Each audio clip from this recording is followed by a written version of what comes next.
The story I'm about to narrate might sound strange, alienated, yet it does happen.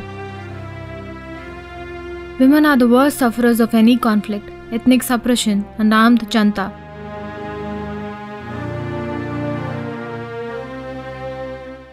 The dictatorship of any feature established their sovereignty through exploiting women.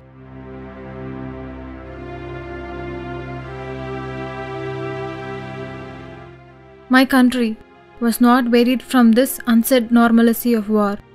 The blood of the oppressed will never go muted.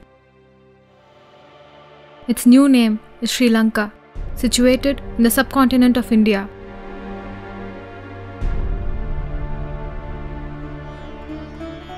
I was born just like any other child in my country. Until my birth, they nurtured me as a newborn. I was the third girl in the family, the unhappy completion of the trilogy. People here start worrying about getting the girl married away as soon as her feet touches the earth. By the time I attained puberty, I was frenetically active, as if I was playing out my last days of normalcy. I've never faced any kind of gender bias till that moment. We all climbed trees, jumped and played along. But from then, I felt like a colorless butterfly. But everything around me seemed to change faster than my internal self. Our mother's era grudgingly gave way to our sisters. Meanwhile, to escape from the air bombings, we digged trenches and carried the palm logs to keep us secure. Our hands that were wrapped with bangles and the saris that caressed the body were now replaced with a new dress, the one that of a mute survivor. To let loose their quota of exploitation, the world usually abuses women. The triumphant army did the same. On the way to our school, the armed men used to bully us. Crossing their frequent and always unpleasant checkpoints, we decided to face it rather than to complain or escape. We were motivated by the story of a sister who sank a giant ship. One of her elder sisters who questioned the army men went missing. Her bravery was punished. She was gang raped and killed brutally.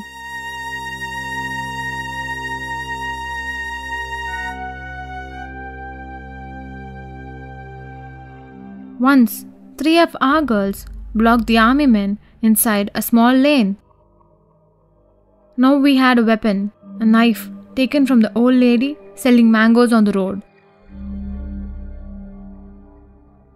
Yes, we stabbed them and walked away.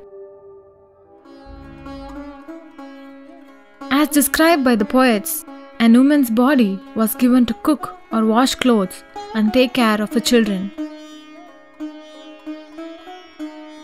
It's not the same now. We carry the keys for our independence, unmindful about your patriarchal notions of dominance.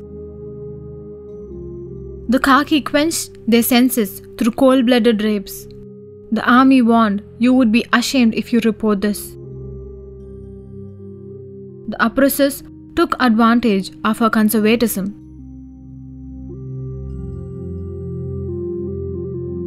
But then, 1800 women declared about the rapes in a public platform.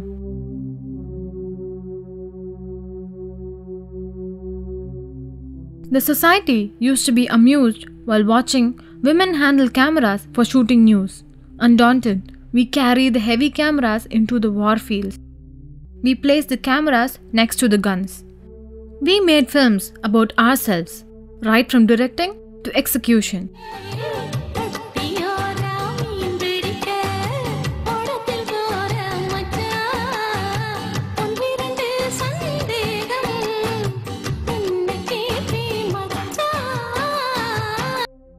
Once there was an all-women battalion guarding a territory.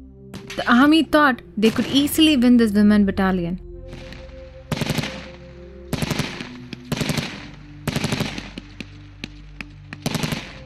I was undergoing my menstrual cycle. The custom in our village was to isolate the girl for 3 days without doing any work. Now I'm also a part of the battalion, holding the weapons for our independence. My mom used to say that I'll be weak during my cycle and I would need to rest.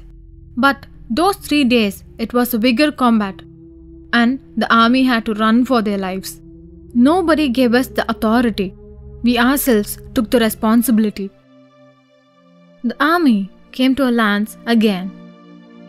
We saw the dead bodies of our women almost every day.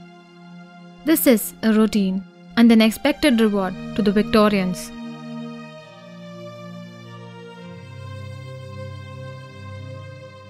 Someday, we would march after being freed, not the ethnic or territorial independence, but the independence of humanity. It would be the salvation for all the suppressed. It will be our liberation, a declaration as a result of the blood, toil, tears, and the womanhood.